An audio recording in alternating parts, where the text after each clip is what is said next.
All right, it is movie review time again, and I recently took the opportunity to watch the new movie, Arthur the King. Now, Arthur the King is one of these based on real events, based on a true story movie, and usually there's, of course, liberty taken with these types of movies. There's actually a book that is, I believe, more about the dog than the actual human characters, but I have not read this. In fact, I hadn't heard of the book until the movie came out, so I can't really tell you where any differences are in the book and the movie. But the movie itself is about a basically extreme adventure racing. Mark Wahlberg plays Michael Light. He's an extreme racer, and in these races they have teams of 4 people. They go around the world, they race in extreme conditions, and in the first part of the movie, they're in a race. His team's not able to finish the race, and so he basically has to quit from doing this. Down the road, he gets an opportunity to try and right what he couldn't do initially, so he forms a new team.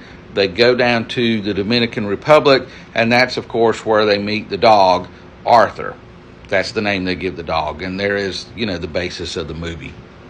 And I think what it wants to accomplish, it does really well. I think the sport part of it, there's some really good film. There's some really good scenes. I'd really like to know how they did a lot of this. So I'd like to see a lot of the background on how they filmed a lot of those scenes. Of course, I think it's a really good animal movie too. So it's kind of a mixture of sports movies and animal movies. And, of course, the dog who plays Arthur does a really good job. I think the actors do a good job. I think the script is a pretty strong script. So as you can tell, I did like this movie. Now, the box office for its opening weekend was about $8 million, which is not good, really, for a movie of a wide release like that, or like this has had. So I expect it's probably going to be on video demand / streaming pretty quickly.